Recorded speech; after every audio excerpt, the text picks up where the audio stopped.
Alright, I'm checking volume levels. They look low. Oh. Let's see. That is... We're live. Okay. I'm seeing about the gain and some things like that to catch the sound a little better. That's up pretty high. Here, talk for me for a second, because you're far away. Check one. That's pretty low. Okay, alright, hang on. Let's turn this gain way up. How about that? Check Yeah, one, check there we go, one. that's better. Cool. Hello.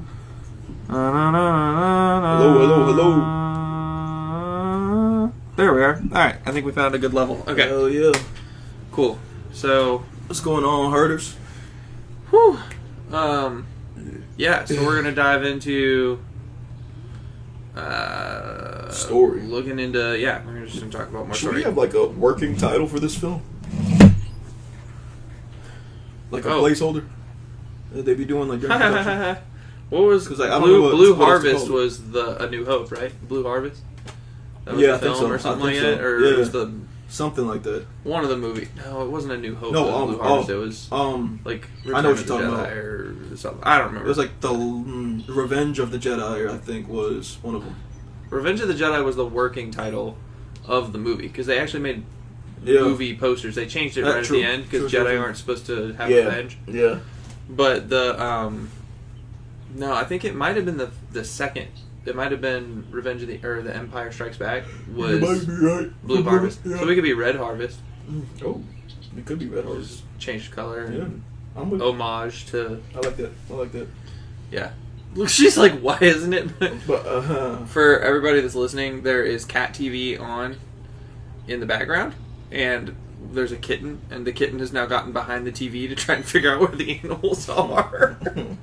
Anyways, but no, like working title. I mean, should we have an actual title of it eventually? absolutely, yeah. So working title is Red Harvest, but like um, an actual title, I don't know. I Because feel we like- had it. The Marabou was like. I feel like once posters. the whole thing is kind of like closer to being done, we'll have a better understanding of what it should be called. Like right now, it's just kind of like up in the air. I feel like. Yeah, you're right. I guess because we're still figuring out the story. Yeah. As the story unfolds, we come up with a. Because I mean, Star Wars was just Star Wars until he started to make more, and then it was A New Hope. Mm-hmm. So. So Yeah, for I now, guess- working production title is Red Harvest. Red Harvest. So we'll be working on the Red Harvest plotline for you guys. Yeah.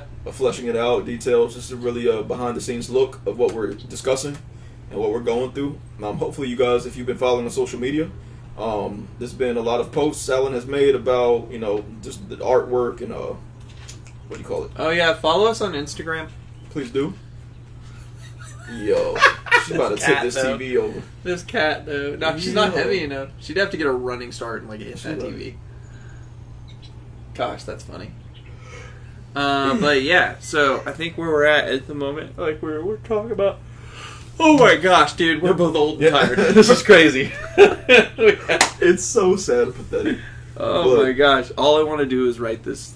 All I want to do is write this Yeah, every yeah, day, yeah. and it's so hard to like have a real life and Uh-huh. do this at the same time.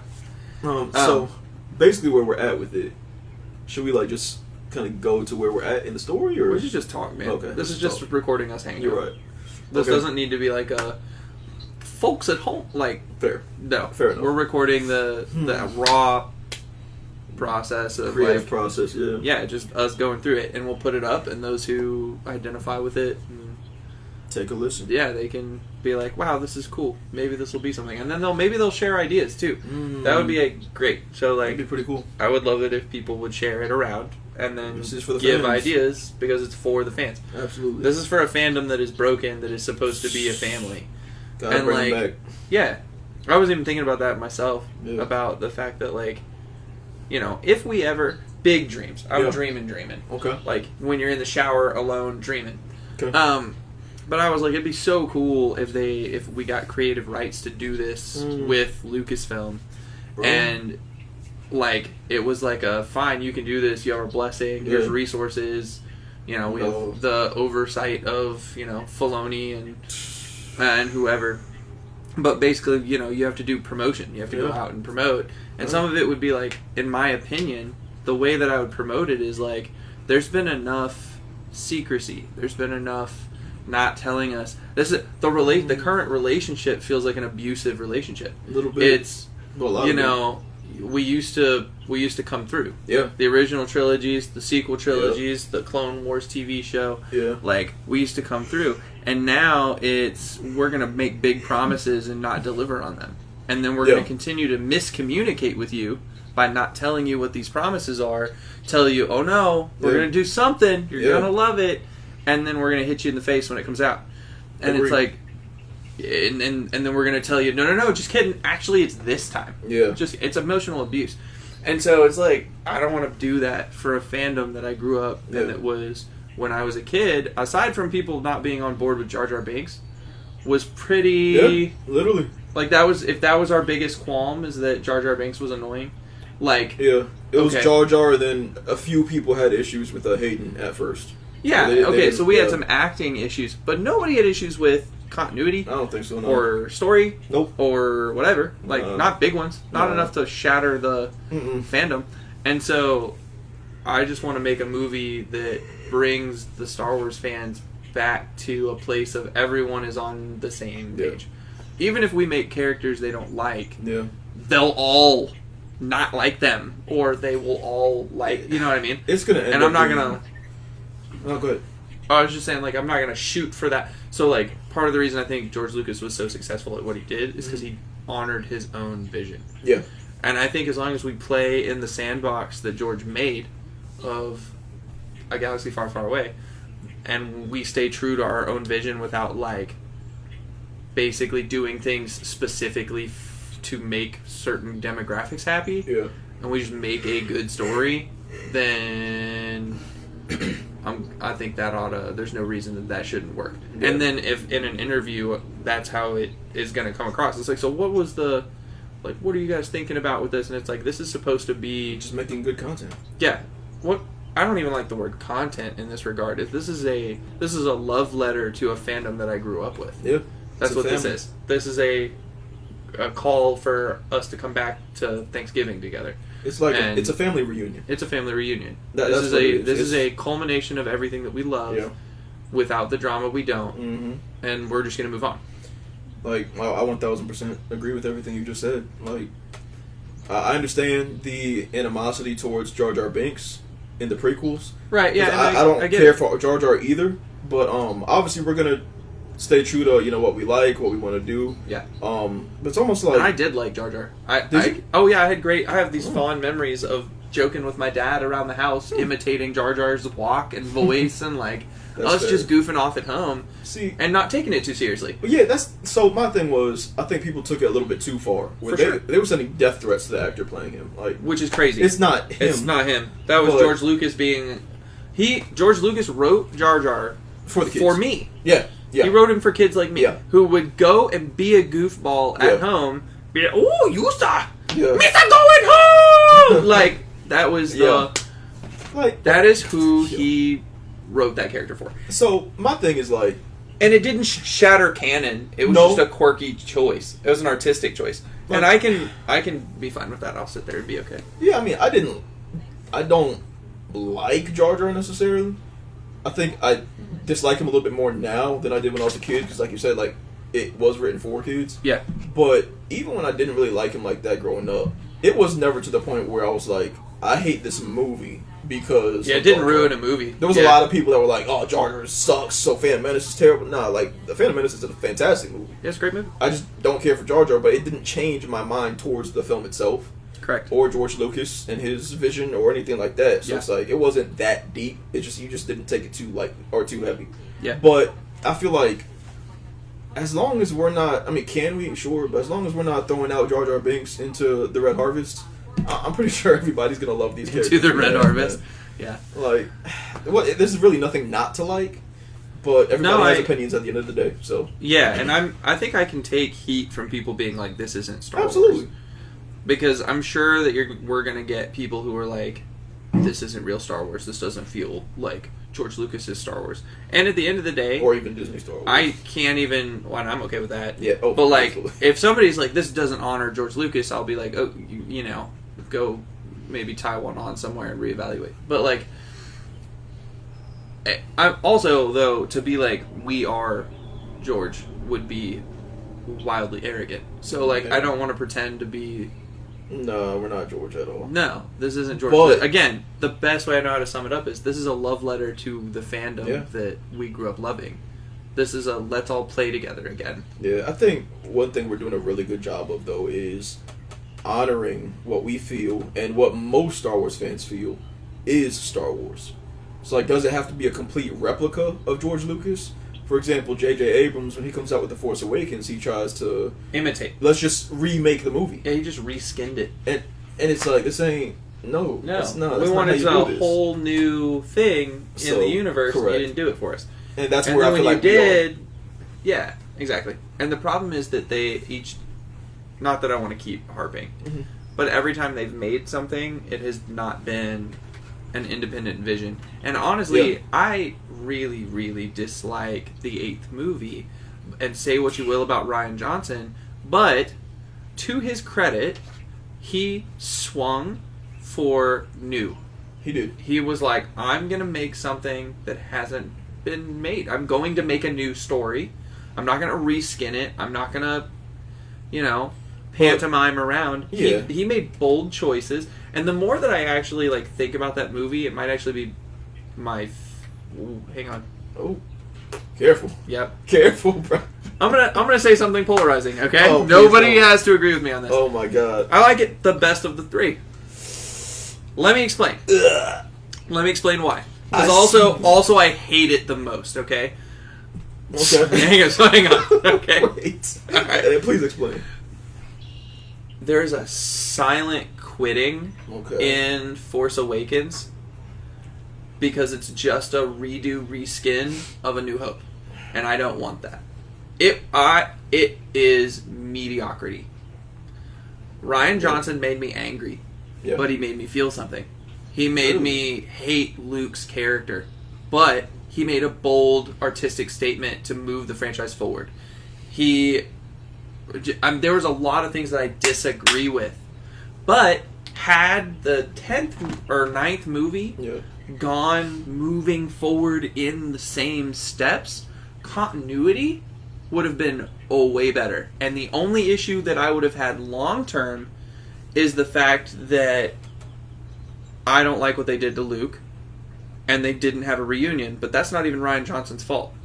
So if they hadn't tried with the 9th movie to do damage control for the 8th, because of how much we all hated the 8th movie, and they'd have just stuck to their guns and gone Rey as a nobody and just continued, if it would have just stayed a continuous straight course, I think I might have been able to reconcile and come to terms with how they mistreated Luke.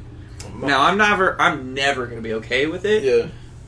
But at least it would have been new. It would have been fresh. It would have been a bold new take into the universe. And it would have developed a story better than fan service. Because he didn't give a hoot about fan service. Very true. Which, did you ever watch or play The Last of Us Part 2? No. Okay. So, it's a classic case of not all stories are stories we love, even when they're good. Okay. So, The Last of Us 2, the main character, spoiler alert, basically becomes the person you dislike the most. Even though it is the person who you were rooting for the whole time. That's kind of crazy. Oh, it takes you on a journey. And the person who you, at the very beginning of the game, hate the most. I mean, just loathe. You empathize and like by the end of it.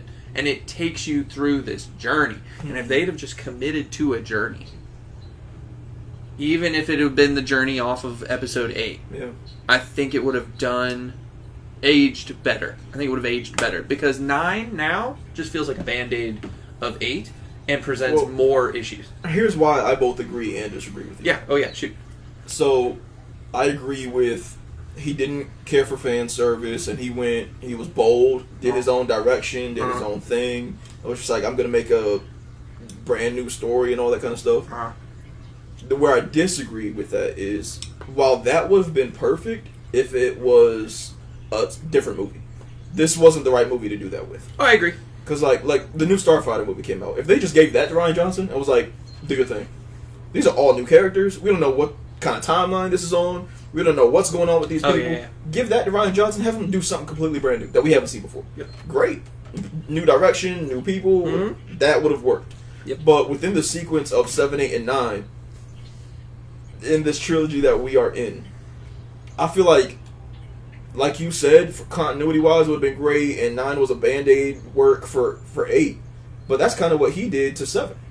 Like, while 7 wasn't all that great, he was just like, I don't really care what happens in 7, I'm just going to do something else. Facts. It's like, continuity-wise, he effed it up already. Well, 7 didn't write anything for 8, so each thing was disjointed to begin with. And whoever, J.J. Abrams, didn't do anything good with 7. He killed Han. Yeah. He just did the Death Star 2.0, Rebels 2.0, Luke 2.0 with boobs. Like, he just... There was no uniqueness. I think, respectfully, if we're talking about the Disney trilogy, I think...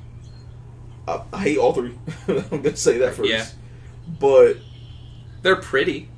They look nice. I like how pretty they are. Visually, they're pleasing. Yeah. They're like a vapid California diva that has no substance. Yeah. Yeah. That's what they are. But I feel like, and it's probably because of the issue, because there's no uniqueness to it, and it's just a copy work. Like, what's the meme of like trying to copy off someone's work but change up a few answers so the teacher doesn't know, or something like that? Yeah, yeah. Like, that's what 7 is. It's like, copy my work, just don't make it recognizable. Yeah.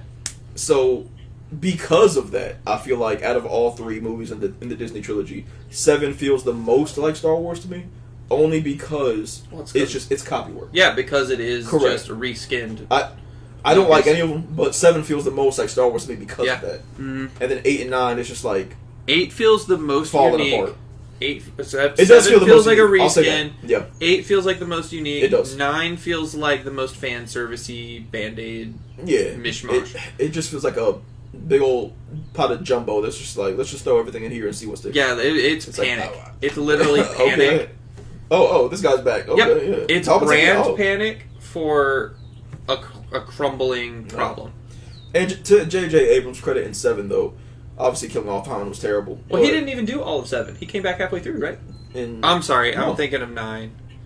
He did all of 7. Yeah, he did all of 7. But that was Harrison Ford that wanted Han to die. Yeah, but Harrison Ford is a grumpy old man. He is. He is. He's not writing the movie. He doesn't count. He shouldn't have listened to him. No. But I think JJ did that just because Harrison was like, I'm done with this character. Kill him off. I think that's like the only way he was going to come back, actually. Where they were like, Harrison Ford was only going to come back as Han if he was killed off. If nothing... Harrison Ford's a hysterical dude. He is. But he is swayed by money. You could just pay him to keep coming back. As long as you wrote him a good story, he'd have kept coming. Or do you have to kill him off to not bring him back? I mean, like, you don't have to bring him back. He can still be alive, though. Yeah, you don't. You can just write him out. Or just have him do something else. Like, I don't know. But there's other stories in Star Wars that don't pertain to Han. That don't pertain to Han. So and they robbed. And this has been talked about to death, but they robbed us of the squad getting back together. Absolutely. And that is we'll never forgive them for that, which is unfortunate. But Ryan could have done that in 8. Yeah, Ryan could have done it in 8. He didn't do it either. But by 8, Han Solo was dead, so he couldn't do it either. Yeah, that's true. The only person who had the authority to do that was J.J. Abrams. That's true. And he blew it because he killed Han. And he wrote Han being a deadbeat when clearly in all the books Han has been an amazing dad, a rogue, but he's a great dad. Absolutely. He shows up as a husband. He is committed. They don't break apart. That was disappointing. Yeah, on so many levels. It was disappointing. 7 destroyed Han. Yeah, and arguably Leia too. Arguably 8 destroyed Luke and his 9 destroyed legacy, everything. And then 9 took a steamy dump. No, it was just, I don't know. 9 actually came close to destroying Anakin because it made him throwing the Emperor irrelevant. It made the entire. It made everything from the first 6 movies irrelevant. You know how sad that is, bro? Oh, it's terrible. It's one of the worst decisions you can make for an IP. Because that's literally the whole premise of 6 movies spanning across, what, like 50 years? And several TV shows. Yep. And you're just like, yep. This is what we're gonna do. Yep. So now, and years and like what, like 40 years of books. Yeah. But then think about, because also, maybe not it's only too many does years, it but destroy Anakin's legacy. Yeah. But it's almost like it almost takes him away from the Chosen One title. It does. That's exactly what it does. And so the Chosen One's undoes prophecy was to bring balance to the Force by killing both. Well, not by killing both the Jedi and the Sith, but by destroying the Sith. Actually, it's not even. It's just that he would bring balance to the Force. Now the Jedi say they assume that it's destroying the Sith. Yeah. He brought balance to the Force by destroying the Jedi. By both. Yeah. Ultimately, he brought everything back into balance. Yeah. They just didn't like the way it happened. Yeah. And that's fair. And more or less, because like he did destroy a lot of Jedi, but they still existed, and then he killed off the Sith at that time. Yeah. So like, by the end of it, there is one Jedi, no Sith, and that's it. Well, can we even say that right now though? Because now we're figuring out Cal Kestis was alive. Oh yeah, we're not figuring all that other stuff out. It's all that. But like they're so scattered that it's not just an overwhelming force of You're right. It is just one-sided, because the Force, as George Lucas has explained, at least to my knowledge, is balance. Yep. And if you have way too much light side, dark side will rise up to meet it. Yeah. If you have too much dark side, light side will rise up to meet it, and it is a binding of balance. Yeah. And he wiped out, the good side, the light side, but left enough sprinkled throughout the galaxy to handle the darkness as well. And I think that it evened it out. He was the chosen one. No, it's funny. It's kind of like what Thanos did in the Avengers movie. Yep, he just snapped half the universe and like everything started working itself out. Yeah, even though it was bad and everybody had to come back. Oh, I know. But after that movie came out, I was like, I actually agree with Thanos. And my friends were like, "You're the worst," and I was like, "Yeah, but like, think about it though. He might have went about doing it the wrong awful. way. Yeah, but like he did a thing that needed to be done that nobody could do. It kind of made sense. Yeah, it made sense to me. Because, like, I was mad, but also that's what it is, That's one thing Marvel did good with their villains, was that, like, a lot of times you just ended up agreeing with their them. villains are so perfectly misguided that they make sense. Yeah, facts. And I'm like, maybe I'm a villain, actually. Bro, I've had that. I'm a villain with guardrails. You take the guardrails away and I'm actually a villain. Yeah. I was like, if you take away my moral stances, I'm a villain, for sure. I'm a terrible person. I feel like we all are. I think some people try so hard to be good that they can't conceive of bad things being allowed to happen. Yeah. And I think and this is you've seen The Matrix? Mm-hmm. Okay. One of my favorite things from The Matrix is when Neo is talking to the computer system, and the computer system explains that we tried to give humanity utopia, and humans gauge realness by pain, not by pleasure. And so without the contrast of misery, there was no happiness. And so people went insane and died in their little pods because their brains rejected that artificial reality. I got you. And so it's like the same in real life. Without the pain aspect, without that both and, there's no balance. There's no acknowledgement of when there is good without the contrast of the evil. Right. So, I forget where I was ranting on to go there, but yeah. This is Star Wars talk for you guys. Yeah, so, wow. Deep. This is what it is. This is what it is. This is just raw, unedited, so... And so, with that, the story of our characters is obviously real. There is... Yeah. It's gonna go like it would if they were real characters, with some suspending of belief because universe. This is why I think we're doing a really good job with these characters. I think so. Once we flesh them out even more, like there's gonna be somebody for everyone. Yeah. Somebody's gonna be able to relate with every single member of the crew. I hope. We got a little bit of everything. Yeah. I think it's. I don't know. I think they're just really good for Star Wars. They're just really good for your avid moviegoers. Everything, yeah. And we still have a lot to figure out. Like, they don't have personalities, all of them yet. So, like, I was thinking about it. Vecca doesn't really have a personality. We have to do more with him for sure. Yeah, he's just there. Yeah, he's sort of a. Oop, I'm getting a phone call. I don't know how to pause this. Wow. Wait.